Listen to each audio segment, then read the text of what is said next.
नमस्कार दोस्तों, मैं डॉक्टर भवानी शंकर पटना से आप लोगों से जुड़ रहा हूँ। मेरे यूट्यूब चैनल में आपका स्वागत है।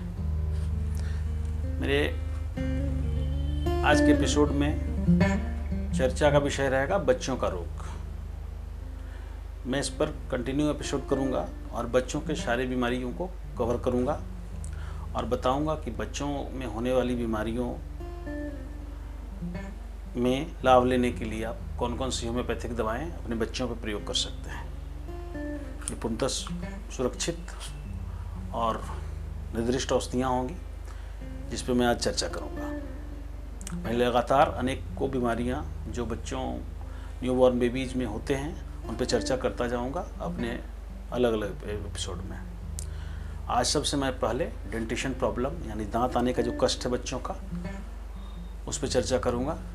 तो डेंटिशन पीरियड में जो होने वाले कष्ट हैं उससे आप अपने बच्चों को कैसे निजात दिला सकते हैं और बचा कर रख सकते हैं कि दांत भी निकल जाए और बच्चे को कोई कष्ट भी नहीं हो। ऐसी ऐसी दवाएं होम्योपैथ में हैं जिनको अगर निरंतर आप देंगे तो बच्चों का दांत कब निकला आपको भी पता नहीं चलेगा और बच्चों को किसी प्रकार का कष्ट भी नहीं झेलना पड़ेगा। वैसी औषधियों में सबसे प्रसिद्ध औषधि है BC21। बायोकेमी का 21 नंबर दीजिए। इसमें कैल्शियम और आयरन दोनों बराबर मात्रा में मिली हुई हैं। चौथे महीने के बाद इस दवा का प्रयोग कर सकते हैं। 2 गोली 3 बार या 2 गोली 4 बार के डोज में। 2 चम्मच ल्यूकवार्म वाटर में इसको घोल दीजिए और बच्चे को चढ़ा दीजिए या थोड़ा सा और पानी में मिलाकर घोल दीजिए और बच्चे को पिला दीजिए। 2 गोली 3 से 4 बार BC21। इसमें कैल्शियम और आयरन बराबर मात्रा में है। इनके लेने से दांत जल्दी आ जाएंगे, बच्चे को बुखार नहीं होगा, बच्चे में चिड़चिड़ाहट नहीं होगा और बच्चा लाभ लेगा और वो जल्दी उसका दांत निकल जाएगा। यदि उस पीरियड में डेंटिशन पीरियड में बच्चा बहुत चिड़चिड़ाता है, गोद नहीं रहना चाहता है, रोता रहता है, पता नहीं चलता है कि क्यों ऐसे कर रहा है, बार बार किसी चीज़ को मुंह में लेकर दबाता रहता है, चुसता रहता है आपकी उंगलियों को या अपनी उंगलियों को या किसी भी सामान को जो उसके हाथ में आ गया उसको मुँह में डालना चाहता है, रोता रहता है, चिड़चिड़ाता रहता है, आप देखेंगे कि उसका हेड और सर के पास और पेट के पास, नाभि के पास थोड़ा टेम्परेचर मिलता है।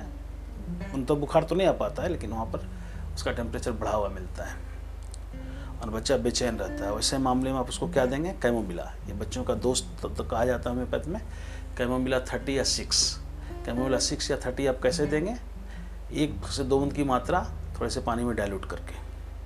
4 महीने से बड़े बच्चों की मैं सारी दवाएँ बता रहा हूँ और यही बता रहा हूँ कि होम्योपैथिक मेडिसिन लेने में मीडिया का बहुत बड़ा योगदान है। ज़रूर इसको किसी चीज़ के द्वारा लेंगे, जैसे ग्लोबल्स में, शुगर ऑफ मिल्क में या अपना जो घर में पेयजल है ड्रिंकिंग वाटर उसमें मिलाकर डाइल्यूट करके ही लेंगे। तो कैमोमिला 6 या 30 लेंगे। 1 से 2 बूंद की मात्रा थोड़े से पानी में डाइल्यूट करके बच्चों को सुबह शाम दें। इससे उनका चिड़चिड़ाहट, गोद में रहने की जिज्ञासा और हमेशा बिलख रहे हैं, रो रहे हैं और हमेशा शरीर को ऐंठ रहे हैं, उससे आप देखेंगे कि उनको निजात मिल गया और वो नॉर्मल हो जाएंगे। कभी कभी देखने को मिलता है डेंटिशन पीरियड में कि बच्चा रात में सोता ही नहीं है, दिन में सो लिया लेकिन रात में चिल्लाता रहता है, रोता रहता है। तो उसमें एक स्पेसिफिक मेडिसिन है जलापा 30। जलापा 6 या 30 आप लीजिए और 1 बूंद की मात्रा, 1 से 2 बूंद की मात्रा रात में सोने से पहले आप उसको 1 चम्मच पानी में डाइल्यूट करके दे दें। तो इससे क्या होगा? बच्चा रात में पूरी रात अच्छी तरह से सोएगा और रात में रोने का, धोने का, हंगामा करने का उसका जो आदत डेवलप हो रहा है या डेंटिशन प्रॉब्लम से वो मुसीबत में है रात में, तो आप देखेंगे कि वो सो गया, रिलैक्स हो गया, आप भी कूल रहेंगे, बच्चा भी कूल रहेगा। कभी कभी देखने को मिलता है डेंटिशन प्रॉब्लम पीरियड में या ऐसे भी बच्चे को कि दूध आप पिलाए और दूध उलट दिया, दूध की उल्टी, माँ का स्तन का दूध हो या किसी दूसरे माध्यम से अपने चम्मच से या बोतल से दूध पिलाया हो, तो आप देखेंगे कि दूध पीते ही बच्चा उलट दे रहा है, उसके पेट में दूध रह ही नहीं रहा है। तो ऐसे केस में आप क्या करेंगे? वैसे केस में एथूजा 30 या 6 देंगे। 1 से 2 बूंद की मात्रा सुबह शाम 1 चम्मच पानी में या 2 चम्मच पानी में डाइल्यूट करके, उससे देखेंगे कि आप उसका दूध का उल्टी या दूध उलट देना ठीक हो गया। अब बच्चों में कॉमन प्रॉब्लम आता है डेंटिशन पीरियड में, उनके स्टूल बहुत लूज हो जाते हैं, पानी की तरह वो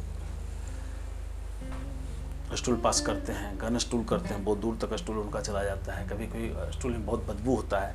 तो इन सारी प्रॉब्लम में अलग अलग भी दवाएं हैं किस तरह के सिम्टम्स में कौन सी दवा देनी है। जैसे पोडोफाइलम, नॉर्मल केस में पतला पखाना हो रहा हो तो आप उसको पोडोफाइलम दीजिए।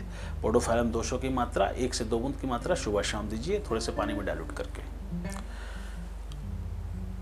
झागदार, पनीला, दुर्गंधयुक्त स्टूल पास कर रहा हो बच्चा, एकदम पानी की तरह, और हरे रंग का काय मिश्रित, लगता हो कि किसी तालाब का काय की तरह स्टूल पास कर रहा हो, पतला हरा, और खट्टा बदबू जिसमें हो, वैसे केस में आप देखें कि बच्चे के शरीर से भी खट्टा बदबू आने लगता है अगर ज़्यादा दिन 2-3 दिन देर हो गया उसको ठीक करने में। तो ऐसे केस में आप देंगे मैककार्ब 6 या 30, 1 से 2 बूंद की मात्रा सुबह शाम 1 चम्मच पानी में।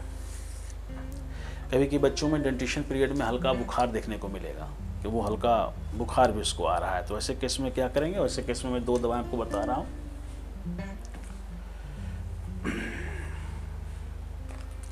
एक WSI का निशिकेंट और दूसरा बेलाडोना 30। ये बच्चों के बुखार की, कॉमन बुखार की अच्छी दवा है, बेलाडोना 30 और निशिकेंट को देनी है 2 से 3 ग्लोबल्स थ्राइस ए डे, 3 बार दीजिए, 3-3 गोली। और belladonna 30 1 to 2 drops twice a day with water, थोड़े से पानी में। इससे आप बच्चे में होने वाले बुखार, जो दांत आने के समय बुखार आते हैं, मसूड़ा फटने के समय या दांत आने के समय जो बुखार बच्चों में दिखाई देता है, उससे आप बच्चों को बचा सकते हैं।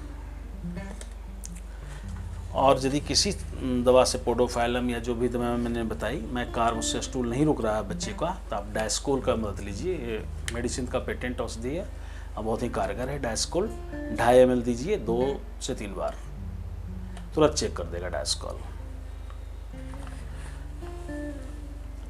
अब मैं बता रहा हूँ कि बच्चों को कॉन्स्टिपेशन भी बहुत देखने को मिलता है कि हार्ड स्टूल हो रहा है, कभी कभी कंचे की तरह एकदम सॉलिड गोल गोल पैखाना करते हैं, जिससे कि उनको काफ़ी कष्ट होता है निकालने में।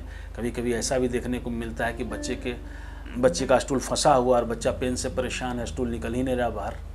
ऐसे केस में कॉन्स्टिपेशन से बचाने के लिए बच्चों को आप दीजिए 3 दवा,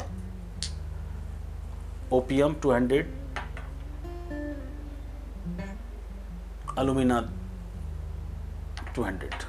ओपियम और अलुमिना 200 की मात्रा में 1 से 2 बूंद सुबह शाम। ओपियम और अलुमिना और ओपियम कॉन्स्टिपेशन की बहुत ही अच्छी दवाइयाँ हैं। ये बड़े लोग भी प्रयोग करते हैं और बच्चे में भी इसका बहुत अच्छा रोल है।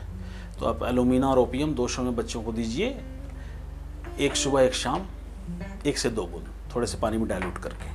और एक दीजिए BC4 बायोकेमिक साल्ट है, और इस सॉल्ट को आपको यूज करना है 2 to 3 tablets thrice a day, 2 से 3 गोली थोड़े से पानी में घोल के लिक्वार्म वाटर में बच्चों को पिलाइए 3 से 4 बार। कभी कभी देखेंगे, मैंने बोला कि बच्चा गोल गोल स्टूल पास करेगा, कंचे की तरह एकदम कड़ा, टन जमीन पे गिरेगा, म्यूकस लगा हुआ रहेगा उसमें, और वो बच्चों को बहुत कष्ट देता है स्टूल निकलने में। तो ऐसे केस में आप उसको दीजिए मैग्म्यूर 200। मैग्म्यूर की मात्रा रहेगी 1 से 2 बूंद ट्वाइस ए डे, पावर रहेगा 200। कॉन्स्टिपेशन में हमेशा 200 पावर का ही प्रयोग करना है, अलुमिना हो, ओपियम हो या फिर मैग्म्यूर हो। 200 की मात्रा ही देनी है और सुबह शाम देनी है। मैग्म्यूर को सुबह शाम दीजिएगा, ओपियम अलुमिना को 1-1 बार दे सकते हैं, लेकिन मैग्म्यूर सुबह शाम दीजिएगा 1-1 बूंद। तो आप देखेंगे कि बच्चा का स्टूल ढीला हो गया, सॉफ्ट हो गया, इजली बच्चा स्टूल पास कर रहा है बिना किसी कष्ट के। बच्चे में देखेंगे कि अब भूख की कमी है, बार बार शिकायत लोग करते हैं कि बच्चे का भूख बहुत कम है, भूख के लिए कौन सी दवा दें। तो बच्चों के भूख को जगाने के लिए हाजमा टोनर में आपको बताता हूँ, जॉन्डीला के नाम से आता है मेडिसिन कंपनी का। इसको आप दीजिए बच्चों को 2.5 ml twice a day, 2 bar. 2.5 ml की मात्रा रहेगी 2 बार। तो मैंने इन सारी चीज़ों पे प्रकाश डाला है। बच्चों के डेंटिशन के लिए कौन सी दवा है, बच्चों को लूज मोशन रोकने के लिए कौन सी दवा है, बच्चों के कॉन्स्टिपेशन के लिए कौन सी दवा है, और बच्चे के हाजमा को टोन अप करने के लिए हाजमा टोनर कौन सा है। इन 4 चीज़ों पे मैंने प्रकाश डाला है। और इस दरमियान डेंटिशन पीरियड में होने वाले फीवर पे भी मैंने प्रकाश डाला है कि कैसे आप उसको कंट्रोल कर सकते हैं बेलाडोना और निशिकेंट के द्वारा। तो इन सब दवाओं का आप बच्चों पे प्रयोग कर सकते हैं, पूर्णतः सुरक्षित हैं और कारगर हैं। आप देखेंगे कि इन सभी केसों में जो मैंने बताया, इन सभी केसों में आपको लाभ होगा और बच्चे तंदुरुस्त होंगे। मेरी शुभेच्छाएं आपके साथ हैं। विशेष जानकारी के लिए आप मेरे YouTube चैनल को देखते रहें। धन्यवाद दोस्तों।